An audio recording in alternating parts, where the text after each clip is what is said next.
So Wile Mukabi yayingirawo ddiye. Yayingirawo mu 1983.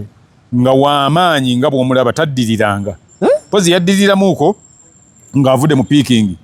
N'agenda akola ekibiina bakiyitanga Talanta. N'agenda ne baganda be ne bakyala be, manyi yalina abakyala bangi. Manyi kati ennaku zino mulokola abuulira enjiri. Abuulira enjiri kituufu. Naye mulaasi. Ate mulaasi. Manyi ye wali okimanyira abalaasi ate be balokola abatuufu. Badde sigendereranga. Abo bonna. Tolabanga ne Bob Marley ne baani bonna nga bw'oba owulira music waabwe. Yali gundi, religious. Bagundi ba Peter Tosh bonna babeeranga mu music waabwe nga bw'ati. Koja bano bagundi bajjiramuwa. Baani? Walukaga. Walukaga bazze. Walukaga ajja mu 9 mweka. Kiweewa ajja luvannyuma awo ajja tuli mu Peking. Najja n'ayigenda abuutikira abantu bonna abajja. Gerard Kiweewa is a very good singer. And a very good composer. Gerard Kiweewa muyiiya mulungi nnyo. Ayiiya ebintu ebibye yekka naye. Zikuni balbaita ntwalira kameme bo ezo zena ntwalira kameme bwayiiya ekintu efuuka gundi efuuka ngombo. Yayimba oluyimba lwa Buganda enkuuka olw'enkuuka buli muntu n'azirika. Yo Gerard Kiweewa original. Obaali baana baffe bonna be bayimbanga mu Peking. Era mubatanga muba sportinga wa. Anti kati omwana agenda najja. Gerard Kiweewa yajja. Nga amanyi okuba ebidongo bye nga bwabikuba. Nga amanyi okweyiiza ennyimba ze bw'atyo. Kati gwe kyokola kumukola ki? Kumumotivating. Nojja mu brushinga ko katono. Kumumotivating n'ayimbira mu mbeera ennungi. Omuntu abayimbi bonna ekibalemesa kuba mu mbeera mbi. Disenga basanze embeera nga nnungi. Bw'omuteeka mu mbeera ennungi ajja kukola ekirungi mwembi mufunemu afunemu naawe ofunemu. Koja bwe tumentioninga lwaki sikonye ku mannya gano ga Kafeero ne Basudde ne Kasozi nti bo twabasengekera gundi yaabwe. Lwakuba ndi naye wano tubakonyeeko kitono olw'ensonga omulamwa bwakuwumbawumba oba muntu atamanyi kadongo kamu ngeri ki gy'abadde atambulamu n'engeri gy'abadde. Kakati awo era bwe nabadde njala okugamba kati kadongo bwe twayingirira mu mwaka gwa 1973 awo. Abantu nga bategeka ebivulu batandise babisiba na bikaali basiba esanja biki ne bakola ebikomera abantu musasula ku mulyango ne muyingira okola ki okujja okulaba ku bayi ne bakuma ngo bakuba endongo yaabwe eyo. Era gundi awo Entebbe Gita Singers ate emaze okuyingira eno mu 1983 yatandika system ng'endongo eyo egikuba ku stage ne bakubira ne bayingizaamu ne bass. Batandika okubiramu ne solo nga Sulaiman Mayanja nga yakuba solo ya Entebbe Gita Singers nga bass naye yali akuba bass kyamujjukira na bulungi. Naye nga nabo bonna baddaani bonna nga bwagikuba bakuba olimba kubanga ebyabwe tebayabanga byakaluubiriza nga bakuba ne system nga tebalina tripod ezo oba stand nga tebazirina ne bayiiya system nga ku box gita gye babikwatanga. Matiya Kakumirizi n'ayiyizaako microphone ng'oyimba eri kuli ng'oyimba ng'okutte wano ng'eri wano ng'ekutunuulidde bw'ayimbira. Matiya Kakumirizi yagiyiiya n'atandika ogisibangako era ne batandika okuba nga oyimba olubayiiza nabo baagala bamanye lwaki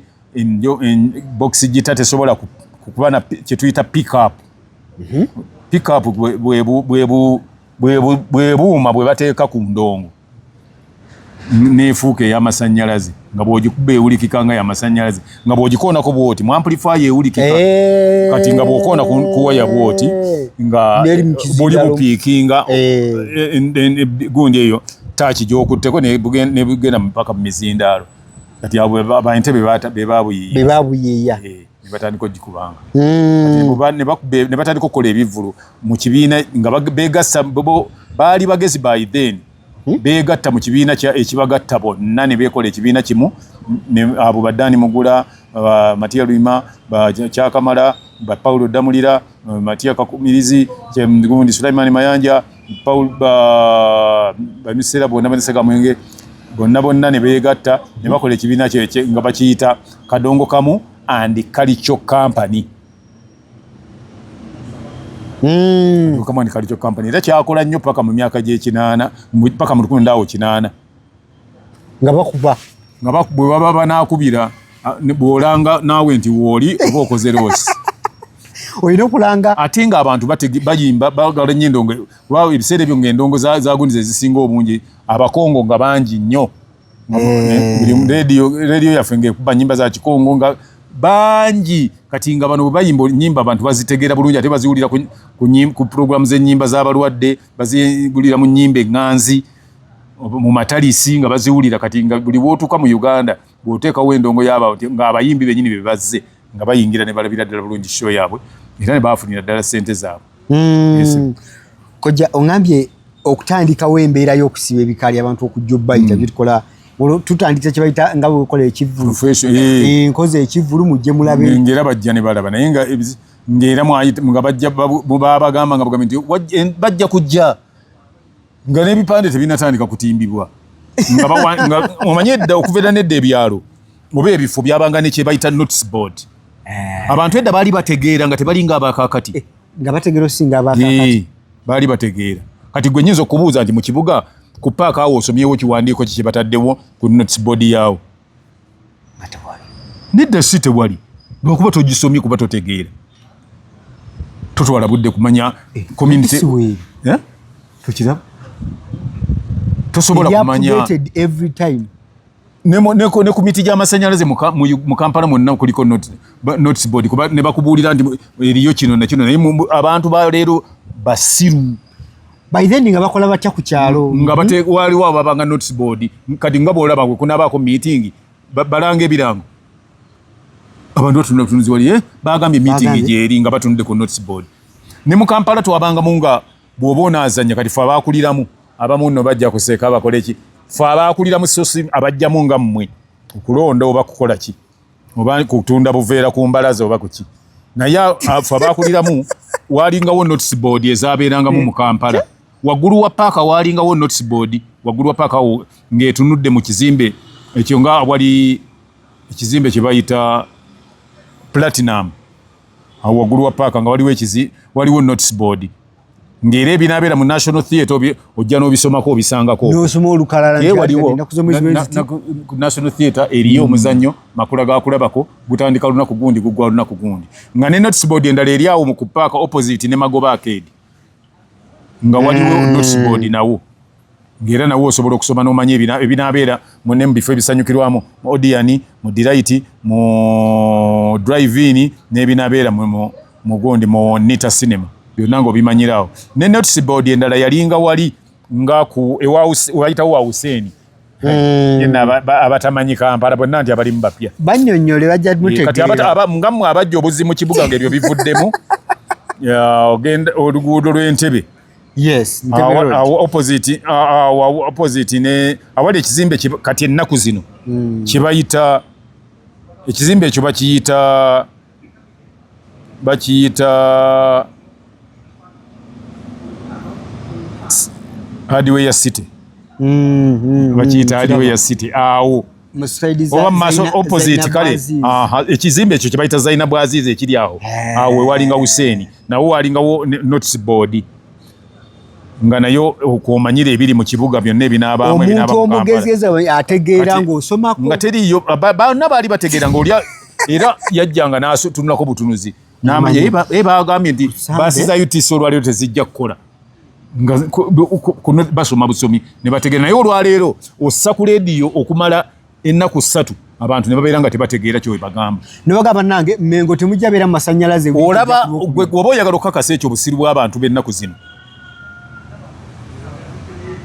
oli akuwa service n'atuuka okugamba ne bannange service gye nabawanga temugikozesezza ne mugenda okwewandiisa okufuna national ID naye abasajja balajanye olwa national ID zaggwa munone national ID munone ziizino bannange muziraba abantu bonna ku zino bannange simanyi mitwe gye balina nze mbeewuunya era balina ebintu oluusi oli byambuza nti gwe ngokola kino ne mugamba nti nze bwe bagamba nti enkya kino nze nkikolerawo nze sirina budde bwe nnyononera mu bintu bya kisiru ate ntuke ku ssaawa esembayo mpakuke kati oba oyagala okulaba abantu abo batalina magezi abatunuulira ebintu mu ngeri gye babirabamuyagala obbirabamu bamugambe nti jangu ogulewo bank account oba afunye omulimu naye gwetaaga bank account lwajja okupapamba agenda kukima national ID apapa essaawa eyo naye nga bamuyita naye nga babayita kuva mwezi gwa 7 omwaka ogwaggwa babayita nakakati ziri eyo koja tuddeyoko wali tumaliriza balanganga bwe bati ebivulu byabwe ne balanga ku noseboard nga ku kyalo zibeerako nga bateeka ku byalo nga 6 kadongo kamu kalikyo company bajja kubeera ewagundi mu kisaawe wali n'okuterawo amannya gaabo abayimbi bo bagamba nti naye nga bagamba kujjukira mulimu Dani Mugula kuli safa zabadduka nga bamaze naye zaagenda ng'okuwera ssaawa nga balabaayo ssaawa nga 12 zaagenda ng'okuwera 8 nga wajjudde nga wajjudde kojja nga bwe tulina omulembe guno nti olukola oluyimba ate kati babitugondezamu ogenda ku radio osobola oteeka ku TV osobola oteeka ku TikTok n'opromotinga mu biseera by'aba Dani Mugula abo basebadduka eri wamala kyakolebwanga kitya okutegeeza nti bannange waliwo kyendeese anti oluyimba olupya abantu baaluwuliranga nga balukubye ku radio ate ffe ng'ennyimba tuzimanya kyova olaba olwaleero sirina luyimba kizibu okuba oluyimba nemba nga sirumanyi kuba zaafulumanga ng'omanya nti omwezi guno ennyimba zakafuluma 30 gundi nga nzimanyi n'abaziyimba nga gundi ezo broadcasters nga be banoonya ennyimba z'abantu so si bayimbi kuzinoonya so si ate bayimbi zeetwalira be bazinoonya kuba ejjinja bwe yafulumanga nga onaakuba otya radio programu nga tolina luyimbo zabanga z'amakulu oluyimbo oluyigiriza abantu nga tolulina ne kati oli asobola n'okugira n'ateekako nja kuba peva bepeva ontegeere kuba enkumbi nga ba broadcasters be bazinoonya ennyimba nga be bazinoonya gye zitundirwa mu matundiro kuba waabangawo amatundiro nga gatunda ki music nga weegali kati nga bwaliwo kampuni bagitanga Serenade yaliwo walingawo gye bayitanga Kagaabe walingawo gye bayita ASL walingawo gye bayita CBS walingawo gye bayita Yeko Mukasa nga balinga ne Edimandi batte n'endala bagitanga Kisalale oyo Kisalale yali nyini kampuni eyo n'agituuma ki agency eyo n'agituuma yabanga recording agency so nga abo bayine nga ennyimba ezifulumye omwogenda n'olonda nga bwona agenda olaba DVD eyafulumye oggyeyo firimu nga naziri bwogenda kojja abasajja bano balaba mu myaka gino tulina variety of radios variety ya TVs social media biki tewalingawo okubagana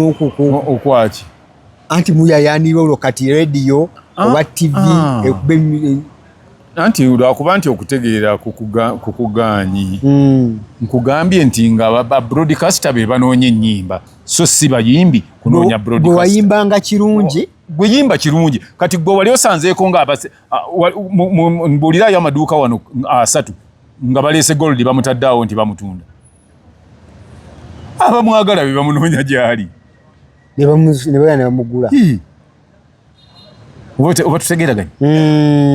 gwe yimba oluyimba lwo olulungi mala kati nze ndi wano kale kankugambe kino nze siyinza kunoonya muntu nti munyumize byennyumya kuba mmanyi nnyumya birungi ate byenjogera wabula akwetaaga yanoonya nze manyi nzannya bulungi sinoonya we naazannyira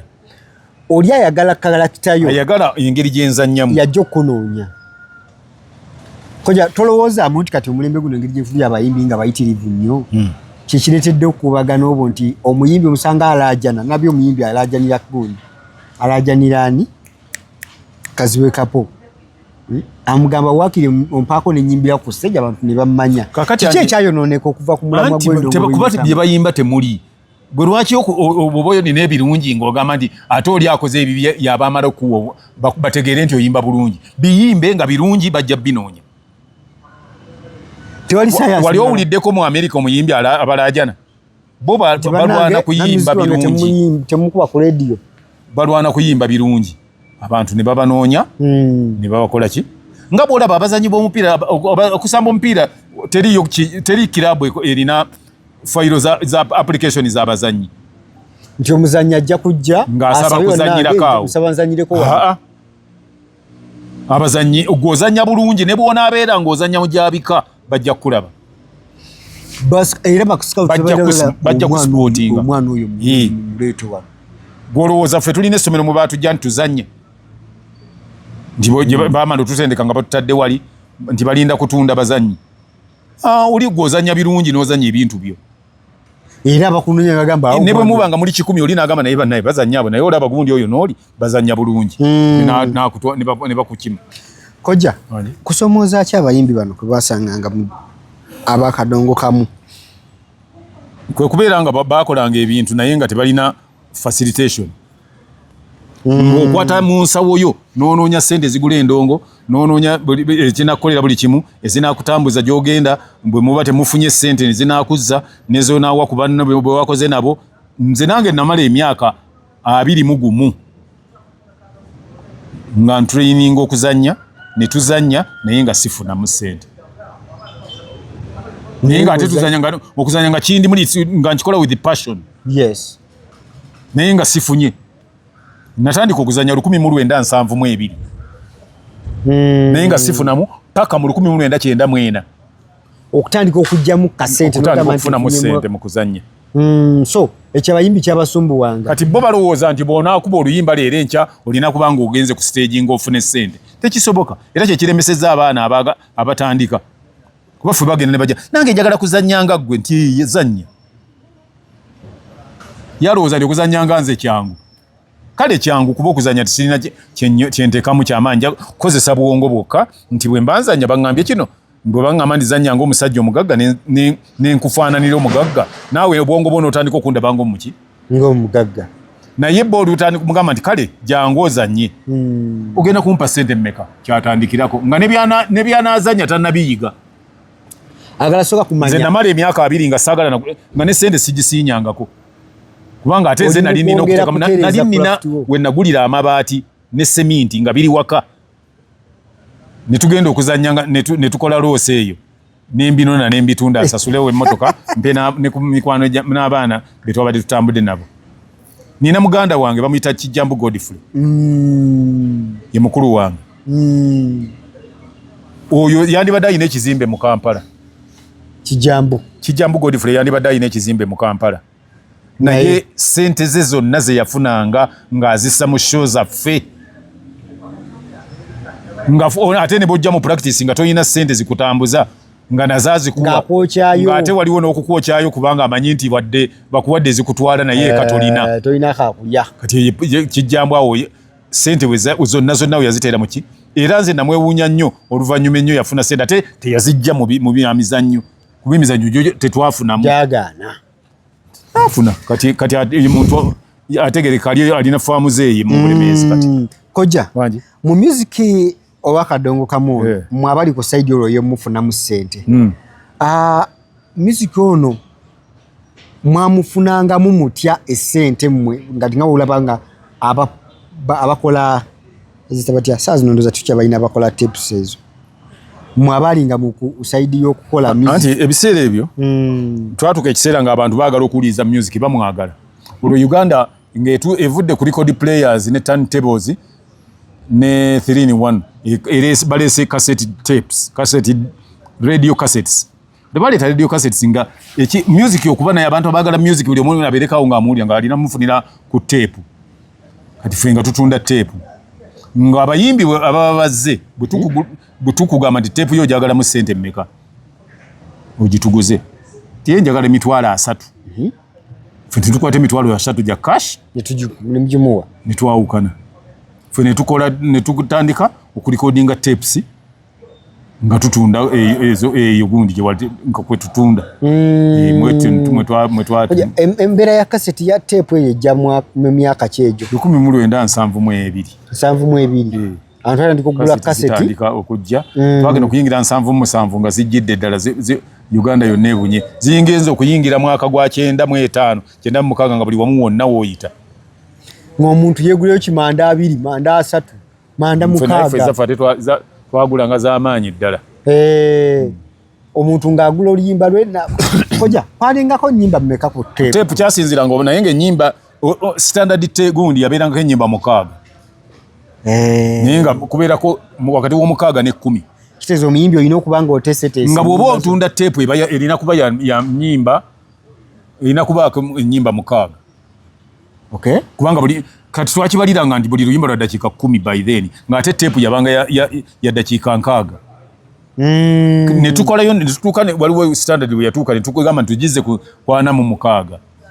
ng'ennyimba zibe 6 nga zivaamu eddakiika 46 nga mumusetingira muyimbi n'omugamba muddeyo nedda oluyimba fuba ne bwaba lukubye nga luwanvu tulukendeeza ne lusigaza amakulu gaalwo anti ennyimba nga bw'oba okuba oluyimba waliwo ebiseera woowummulira n'okuba ebidongo kati ebyo ebidongo nga bw'ogenda mu 4-track machine y'ebikendeeza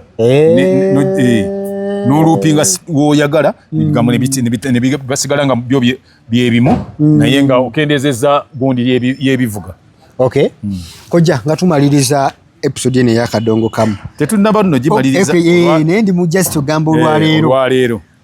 kojja bayimbi ki abo beyinza okugamba aba legends abalwanira akadongo kamu okulaba nga astandinga out tuyinza manya ki tuyinza okumentioningako Christopher Sebadduka Dani Mugula Matia Kakumirizi Matia Kyakamala Mukaabya Steven Kiwana Paulo Damulira Sulaimani Mayanja gundi Vincent Muwonge Steven omitanga Steven Kamparo omusajja yali munyankole naye ng'ayimba bulungi nnyo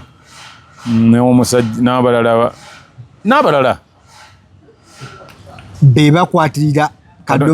ne Bernard Nsubuga bakwatirira nnyo kadongo kamu okumala ebbanga ne Sebuguzi naye Saalongo bakwatirira nnyo kadongo kamu ne Sebata naye muteekemu kubanga naye amaze yatebuka ekiseera n'ateekawo n'essomero ddamba erijigiriza abaana abajja okuyimba Sebata Lord Fred Sebata n'aliteekawo era ndowooza nti gundi yokka eyayina academy y'abayimbi kyekibiina oba bandi eyalina academy ey'abayimbi kojja embeera y'okuteekateeka ebibiina etandika ddi ebyo ogamba nti omuyimbi ayimbira mukakirika oba mukabinja mu kibiina tutandise okutereera bulungi kyatandika mu 1978 twasooka kuba na kibiina kyekyo Kadongo Kamu Kalicho Company Kadongo Kamu Kalicho Company bwesasika ne muvaamu Ntebe Gita Singers ne muvaamu ne Kadongo Kamu Super Singers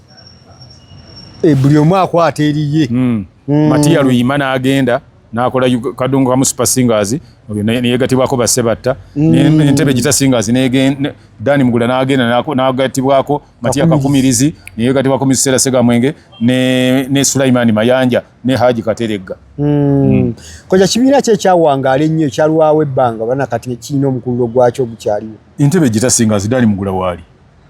era ne Super Singers ekyaliwo gundi Matia Luyima waali so bo bakikubira kikyaliwo ddala webali olwaliro wobaagalira anti waliwo ekintu kye bayita kati kiringa ogamba nti Uganda yasasika nti Uganda Cranes kasita Uganda Cranes ebeerawo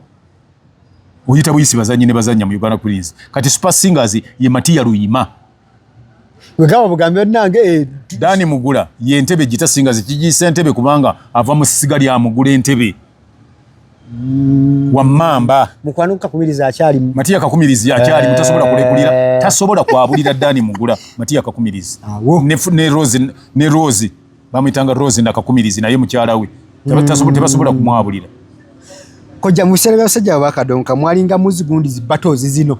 Ebyo tebyaberanga okwevuma ebyo nga tebevuma ebyo kiri nga music bwogenda bugenzi tula wandika endongo yeje enyimba ekyatunda nnyo bandi ebibiina ebyo nyimba ngono yaleta ati tujukira waliwo we lwaberera ekiseera nga bali mu kibiina kimu Christopher Sebadduka ayimba oluwalo olunyonyonsi mwami Dani Mugula ayiya mu mukwano butiko olabo ono yalulese oluwalo olunyonyonsi omukwano butiko onaleeta olumbe lulina amattire gundi na kwa alubamu yemu ono naleeta oluyimba lulina gundi olumbe nkoyoyo batonga ya ndongozo kagwe kwa luyimba oleta luno oleta luno so si bino bye tulimu wano ebyo byabanaku bo balabanga abakabina ebyo bya kinaku Kojja bwe nkubuuza ekibuuzo yengamba nti kadongo kamu akyaliwera agenda mu maaso oba yagwa egenda mu maaso General oba yavaagu kadongo kamu akyaliwo yensonga lwaki olaba ndi n'abayimbi abalowooza nti bakabi badda mu nnyimba z'abakadongo kamu tebadda mu zaabwe kadongo kamu wabeereddewo webbeeyi nti abayimbi bonna era bawulira mwali mumanyisaaga lunaku lwe nave waffe nga bazze mu zaakadongo kamu wali osanzeko wakadongo kamu azze mu biraga abakubi baraga abaki bonna ate bayimba zaki zakadongo kamu kuba ze zirimu sensi bo nezaabwe nabo bazigunduwa ne bazikiraba nti tezirina gye ziraga Kojja mu bye toyogedde ku mikwano gy'aba Afrigo Band bo bagwawa Afrigo Band eri mu band music ekuba pop era oyo bo bali mu tulu bali abwe bo bali mu tulu bali abwe Afrigo Band yatandika mu 1974 tevaawo ifune eyuga n'eyuguma nekolaki naye Afrigo Band ye mwami wansula ne matovu kati abasigadde ne bwe bagenda so kitegeeza otuna tutunulira General n'ebeddaka mu maaso ate we tujja olwo okwanjulira ku Afrigo Band teyetaaga nagattako muntu mulala yenna bw'oba onagyogerako yekka yo nga yo Papa Moi ye Afrigo ne mwami wansula bagitetenkanyiza ne bagibeezaawo waliwo nze omwaka gwenzijukira bajja mwaka yugumu matovu n'asigalawo bwomu ng'abalala bonna beesudde mu maama n'ayimba oluyimba awo emancipation nakiri ensi nekkiriza Afrigo mugiveeko ate matovu alina ekivuga kyatamanyi kuba buli kimu n'alikodinga ng'aliwo bwomu Kojja kadongo kamu icons ki abatuvudde ku maaso oba myaka kijojjukira abafu abatuvudde bangi mulimu Sebadduka ye wagambibwa ki Sebadduka mulimu Matiya Kyakamala mulimu gundi Gerard Mukasa mulimu gundi Paulo Damulira mulimu Balijidde mulimu Muwaya mulimu Sebowa Mugonza mulimu gundi Moses Katende mulimu Nkugwa mulimu Kabuye mulimu Mabirizi mulimu Musomesa Kaweesa mulimu Livingstone Kasozi mulimu Basudde mulimu Bakafiiro bano bajjo basinga bangi nnyo bagenda Sepiria ye Matiya Luyima waali ye waali mulimu tubolowooza nti kati abantu bangi nnyo abafudde n'abamu sibamenye bumenyi ate sigamba nti besimenye tebaalimu naye mba abamu mpozi sibajjukidde bujjukizi naye nga tusaba Mukama Katonda emyoyo gyabwe kyebakola nakati naffe kye tukyatambulirako era nga tusaba bonna abaganyulwako mu bintu abantu abo bye bakola bayambe ku baana baabwe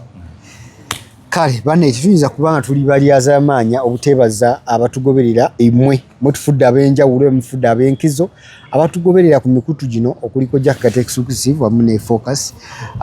kati nokojja ekyenjawulo ekiriwo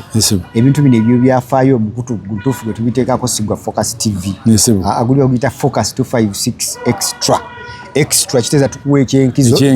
ekyenjawulo so tubagamba nti bannange mwenna abatugoberera mugende ku mitimbagano gino mubeere nga mutunoonyaako era tufune stories zijja maaso nakye mbadde nyala okulaga omusajja gwe bayita Dono Isaala birungi bwe yali afaanana ate gundi yali afaanana bw'ati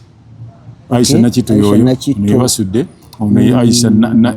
Irene Nakitto kozi Nakitto ono Aisha Nakitto yafa Aisha Nakitto waali basudde kakati ono Yesebadduka ono Dani Mugulanga muvubuka we Yesebadduka ono ye Sulaiman Mayanja ono Dani Mugula ono Irene Nakitto manyabo kati nze bonna bonna engeri gye nalimba manyi obulungi sirina buzibu bwonna bonna oyo Masagazi Eri Wamala kozi atuvaako ddiye Eri Wamala yafa mu 1900 yafa 2000 2000 kandabe wano kuba sijjukira bulungi Eri Wamala oba yafa mu 2000 ndowooza 2000 naye yali yalekera ddawo okuyimba yali yalekeraawo yali amaze okufulumyayo album ani yali amanyi Eri Wamala yafa ndowooza mu 2 yafa mwaka ki Evergreen Wamala yafa mwaka ki Evergreen kwa ngamba bwotyo nze mbadde manyi yali yalekeraawo munango yali yakafulumya album gondi tugende kubuze Google kubanga ayinza okututegeera kati tuze ku Google atubuulire Eri Wamala avadde kuba njagala nnyo abalabi baffe nakyo bakitegeere Eri Wamala ubuza buboni uteekawo mu boni 39 December ate daayi otuvuddeyo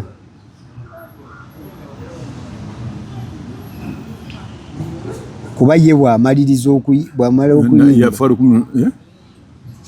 yafa tukataddeko ali akaddayi tuli ku boni yafa 2 naye kali bwewunya yafa tanaweza myaka 7 naye bw'owulira obuzendo music gwe bayimba olowooza naye nga mpozi abatadde batamanyi Eri Wamala yazaalibwa mu 1935 ng'ennaku z'omwezi 22 ng'ennaku z'omwezi zaali 13 December n'azaalibwa naye ng'ate weewuunye yali musajja omweyagaze ennyo mudigize era yazaalibwawo mu bitundu by'emugongo bagiba muzaala saidi naye nga Eri Wamala yali musajja mudigize era yazaala akyomukisa bulungi nti mbaana be yazaala mulimu abazze bayimba nga ye ng'omuwala gwe bayita Fiona Mukasa oba Wamala era mwana we era abadde ayimba ebbanga lyonna nga bayimba bonna esebo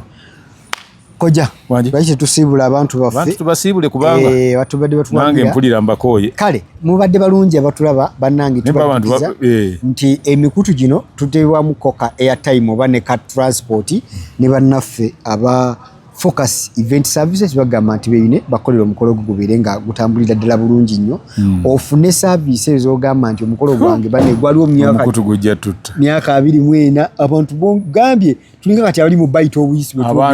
abantu beeyongedde okusubscribinga oluvannyuma lwa bwino ayiika mujja kufuna bwino mungi nnyo kuba yeye mulina omukisa gwe tulina bw'osubscribinga ku Koja Kagatto exclusive oba ku Focus TV ebintu byo tukuwa ebyo bye twalabako kyobola tetugamba nti twawulira bwe ndaba nga kirimu twawulira nkugamba nti asi sikirinaako bukakafu ebisinga twabyerabirako ensonga lwaki tubikuwa abayerabera batasobodde mpozi ebimundowooza mubiwulira mujjanga biwulira ku buli lwa Sunday ku ssaawa okuva ku emu paka ku ssaawa 4 ku CBS FM 8 mu live and kick mujja kubanga mubiwulira ntumirako nnyo ne sikutumira yenna ina abantu ba mamba bumu abaye ekibiina kimamba ekyaba abayegatira awamu nga batambulira wamu mamba bumu mwenna mbatumidde nnyo Mustafa Kalenge Sempeebwa Ivan Ndiwala na mwena bannange mbagaliza okutambula obulungi ne bannaffe abatusinzira abasinzira mu UK abasinzira mu diaspora olwo tiimu awo abatwagali nnyo waliwo omuyaye yaŋŋamba yansonyi mu mitomu waliwo omusajja awo yajja naŋŋamba nze data wange kwali yagamba nze data wange kwali embalaasi esimbule waliwo mwenna naye temulowooza nti bino mu kubikola nti tubikola olwokubanga oba tubulwa bituliro bitukola naye munnange tuba twagala abantu babeere informed. Very true. kati nze olugendo lw'entambula singa nalinga buli lwenzija mbaza ba transport singa mwanneeta mwadda naye mwe musalabye nti oli lwalabye nti naye musajja byayogera asaana entambula asaana mu entambula kirungi essimu yange ebeerayo ebeerako naye nga nva miles 50 okujja buli lunaku nzija wemba ntandikira okuba nti abantu mbawo ebintu bino so kubanga osobola naye nze essimu yange ebeerako era eyitawo awo ku screen ate nammwe abaagala bicycle kick mujja kubanga mumufuna bulungi ng'era mukozesa essimu eyo eri ku screen kojja ekitegeeza omuntu wonna ali mu nsi muno bicycle kick akafuna bicycle kick osobola omufuna kakati okujjako abantu mu bitundu bya Middle East ennaku zino kuba yo Middle East baganyiyo bwe bagambyeko ebyentale ebyo ebiriyo ne Ebola ebikyalemesa ennyonyi okgendayo naye abasigadde mu bitundu byonna tuba osobola bulungi nnyo mufuna leka kwekwasa lutalo lumanya Russia ate yakubye gundi bugundi singa Russia teyakubye ne gundi Syria singa teyakubye gundi nandibadde bwe nedda sebo okumenya amayumba g'okulubigi tekirinawe kikwataganira naggwe kuba nebeera nga amaanyi gakutenderako ojja akabicycle kick kano k'amaanyi walayamu ng'ogenda ku mulimu sente ne zibula naye nodde waka sebo olinga akuyaayaanira ng'olinga alina byeweetise naye lwakubeera nti obeera gumite n'olwekyo kakati sala amagezi bicycle kick ayawula ebizibu by'osanze mu lunaku n'ewaka tokwataganya bizibu bya waka oba gyosanze n'obigattaganya ebyawaka byoddayo nga buli manyi nti oba kino kiganyika ngende ndye ku mukalo gwange amiina kale tetuyinza kuba ntusukka wano wadde mulayi mulungi okuva gye twatandikidde mpaka kwezo show ezijja mu maaso awo nze Ade mbadde ne kojja Kagato for now bye bye